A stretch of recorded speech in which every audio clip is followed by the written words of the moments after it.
ಮೊಟ್ಟೆಯಲ್ಲಿ cancer ಕಾರಕ ಅಂಶ ಪತ್ತೆಯಾಗಿರುವಂತಹ ವಿಚಾರದಲ್ಲಿ ಸಾಕಷ್ಟು ಬೆಳವಣಿಗೆಗಳು ಕಂಡು ಬರ್ತಿದೆ. ಮೊಟ್ಟೆಯಲ್ಲಿ ನೈಟ್ರೋಫ್ಯೂರಾನ್ ಅಧಿಕ ಬಳಕೆಯಾಗಿರುವಂತಹ ಮಾಹಿತಿ ಲಭ್ಯವಾಗ್ತಿದೆ. ಮೊಟ್ಟೆಯಲ್ಲಿ ಕ್ಯಾನ್ಸರ್ ಕಾರಕ ಅಂಶ ಪತ್ತೆಯಾಗಿರುವಂತಹ ವಿಚಾರವಿದು. ಮೊಟ್ಟೆಯಲ್ಲಿ ನೈಟ್ರೋಫ್ಯೂರಾನ್ ಅನ್ನುವಂತಹ ಅಂಶ ಅಧಿಕ ಬಳಕೆಯಾಗಿರೋದು ಕಂಡು ಬರ್ತಿದೆ. ಪ್ರತಿಷ್ಠಿತ ಬ್ರ್ಯಾಂಡ್ನ ಮೊಟ್ಟೆಗಳಲ್ಲೇ ಇಂಥದ್ದು ಕಂಡು ಬರ್ತಿರುವಂತದ್ದು ಸ್ಯಾಂಪಲ್ ಸಂಗ್ರಹಣೆಯನ್ನ ಮಾಡಲಾಗಿದೆ. ಅಂಗಡಿಗಳಲ್ಲಿರಬಹುದು, ಮಾಲ್ಗಳಲ್ಲಿರಬಹುದು, ಪ್ರಮುಖ ಸ್ಥಳಗಳಲ್ಲಿ ಎಲ್ಲಾ ಬ್ರ್ಯಾಂಡ್ಗಳ ಮೊಟ್ಟೆಯ ಸ್ಯಾಂಪಲ್ಗಳನ್ನು ಸಂಗ್ರಹ ಮಾಡಲಾಗ್ತಿದೆ. ಮೊಟ್ಟೆಯಲ್ಲಿ ಕ್ಯಾನ್ಸರ್ ಕಾರಕ ಅಂಶ ಪತ್ತೆಯಾಗಿರುವಂಥದ್ದು. ಸಾಕಷ್ಟು ಬಾರಿ ಆಹಾರ ಪದಾರ್ಥಗಳನ್ನು ಸೇವಿಸುವಾಗ ಎಚ್ಚರದಿಂದ ಇರಿ ಅಂತ ಸಾರ್ವಜನಿಕರಿಗೆ ಕರೆ ಕೊಡ್ತಾನೆ ಇರ್ತೀವಿ. ಈ ಬಾರಿಯೂ ಕೂಡ ಎಲ್ಲಾ ಪದಾರ್ಥಗಳಾಯ್ತು, ಈಗ ಮೊಟ್ಟೆಗೆ ಶುರುವಾಗಿದೆ. ಮೊಟ್ಟೆಯಲ್ಲಿ ಕ್ಯಾನ್ಸರ್ ಕಾರಕ ಅಂಶ ಇರುವಂತದ್ದು, ಅದರಲ್ಲೂ ನೈಟ್ರೋಫ್ಯೂರಾನ್ ಅಧಿಕ ಬಳಕೆ ಆಗ್ತಿದೆ ಅನ್ನುವಂಥ ಸುದ್ದಿ, ಅನ್ನುವಂಥ ವಿಚಾರ ಕಳೆದ 3-4 ದಿನಗಳಿಂದ ಸೋಷಿಯಲ್ ಮೀಡಿಯಾದಲ್ಲಿ ಇದೇ ಚರ್ಚೆ ಆಗ್ತಿದೆ. ಮೊಟ್ಟೆ ತಿಂದ್ರೆ ಕ್ಯಾನ್ಸರ್ ಬರುತ್ತಾ, ಕ್ಯಾನ್ಸರ್ ಕಾರಕ ಅಂಶ ಇದರಲ್ಲಿ ಹೇಗೆ ಬರುತ್ತೆ? ನೈಟ್ರೋಫ್ಯೂರಾನ್ ಅಧಿಕ ಬಳಕೆ ಆಗ್ತಿರೋದ್ರಿಂದ ಮೊಟ್ಟೆಗಳ ಸ್ಯಾಂಪಲ್ ಅನ್ನು ಸಂಗ್ರಹಣೆ ಮಾಡಿ ಇದೀಗ ಟೆಸ್ಟ್ ಮಾಡಿ ಅದರ ರಿಸಲ್ಟ್ ಅನ್ನ ಪಡ್ಕೊಳ್ಬೇಕಿದೆ. ಹಾಗಾಗಿ ಪ್ರಮುಖ ಅಂಗಡಿಗಳಲ್ಲಿ, ಮಾಲ್ಗಳಲ್ಲಿ ಮುಂತಾದ ಸ್ಥಳಗಳಲ್ಲಿ ಮೊಟ್ಟೆಯ ಒಂದು ಸ್ಯಾಂಪಲ್ಗಳನ್ನ ಸಂಗ್ರಹಣೆ ಮಾಡಲಾಗ್ತಿದೆ. ಎಲ್ಲಾ ಬ್ರ್ಯಾಂಡ್ಗಳ ಮೊಟ್ಟೆಯ ಸ್ಯಾಂಪಲ್ ಸಂಗ್ರಹ ನಡೀತಿದೆ. ಅದರ ಒಂದು ಟೆಸ್ಟ್ ಆಗಬೇಕಿದೆ, ರಿಸಲ್ಟ್ ಕೂಡ ಬರಬೇಕಿದೆ.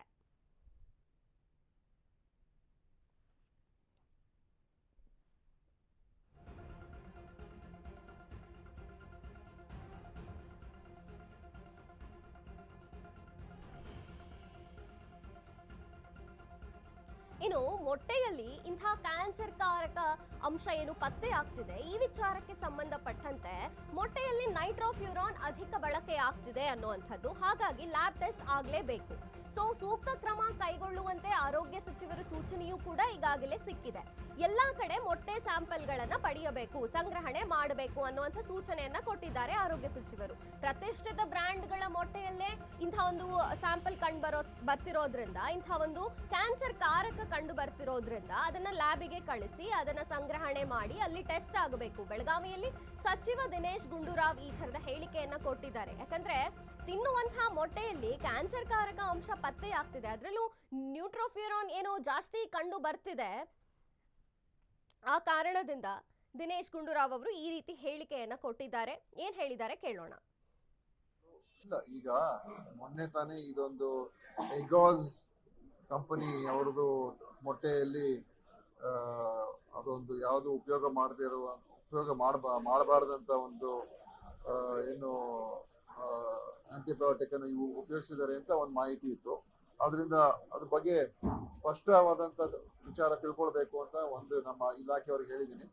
ಯಾಕೆಂದ್ರೆ ಮೊಟ್ಟೆ ಇವತ್ತು ನಿಜವಾಗ್ಲೂ ವ್ಯಕ್ತಿ ಆರೋಗ್ಯಕ್ಕೆ ಬಹಳ ಒಳ್ಳೆಯದು. ಆದ್ರೆ ಅದರಲ್ಲಿ ಏನಾದ್ರೂ ಗೊಂದಲ ಇದ್ರೆ ಅದನ್ನ ನಾವು ಸರಿಯಾಗಿ ತಿಳ್ಕೊಳ್ಬೇಕಾಗ್ತದೆ.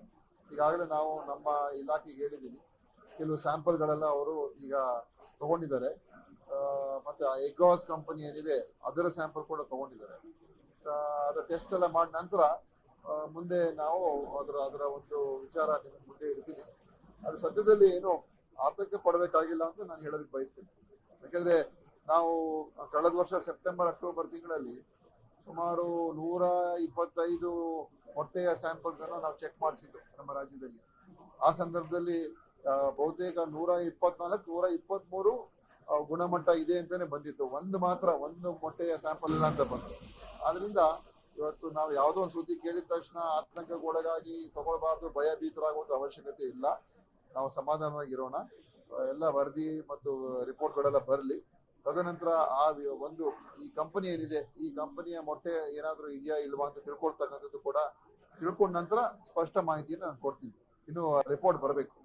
ಇಲ್ಲ, ಈಗ ಮೊನ್ನೆ ತಾನೇ ಇದೊಂದು